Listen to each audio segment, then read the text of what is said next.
Hello dear students, welcome to school spare. আশা করি সকলে ভালো আছো।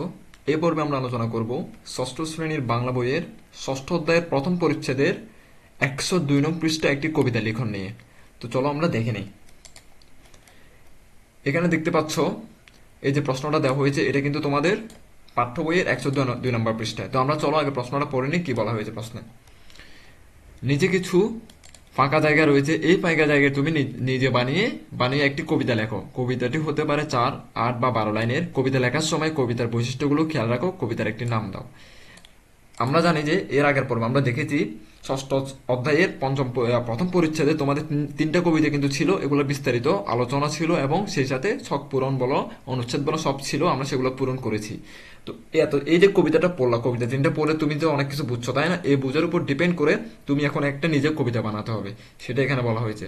তো চলো আমরা একটি উত্তর দেখে নিই। তো আমরা নিজের একটা কবিতা বানিয়েছি, এটা হচ্ছে আবার প্রশ্নটা আমি আর রিপিট করতেছি না, তোমরা আশা করি বুঝবা। তো কবিতার নাম আমি এখন এখানে কিন্তু বলা হয়েছিল একটা কি দিতে, খেয়াল রেখো কবিতার একটা নাম দেওয়ার কথা বলছি না, তাই না? হ্যাঁ হ্যাঁ, কবিতার একটা নাম দাও, এটা কথাটা বলছে না? তো আমরা যে কোনো, তোমরা চাইলে যে কোনো কবিতা লিখতে পারো যেটা তোমাদের ভালো লাগে। আমি এটা আমার মতো করে লিখছি, ঠিক আছে? আমার কবিতার নাম দিছি সন্ধ্যার আলো, এটা হচ্ছে কবিতার নাম। তো কবিতাটি পড়ি।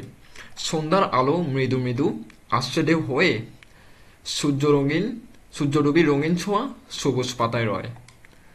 পাখিরা সব নিড়ে ফিরে গাইছে দিনের গান, স্নিগ্ধ হাওয়া ছুঁয়ে যায় সজীব অরণ্যান। চাঁদ উঠেছে আকাশ জুড়ে নক্ষত্রেরা জলে, প্রকৃতি দেয় শীতল স্নেহ মনোরম এক দোলে। তো এটাই ছিল তোমাদের এই প্রশ্নের উত্তর। এই জায়গায় এই ফাঁকা জায়গাটাতে দিবা কোনটা, তোমাদের কবিতার নামটা, ঠিক আছে? এই কবিতার নামটা দিবা ফাঁকা জায়গাটাতে। দেন এখান থেকে তোমরা কবিতা একটার পর একটা লাইন লিখতে থাকবা। তো এতটুকু ছিল আজকের ভিডিও। তোমাদের সাথে কথা হবে পরবর্তী কোনো ভিডিওতে, পরবর্তী কোনো লেসন নিয়ে। এতটুকু পর্যন্ত ভালো থাকবা, সুস্থ থাকবা। আল্লাহ হাফেজ সবাইকে।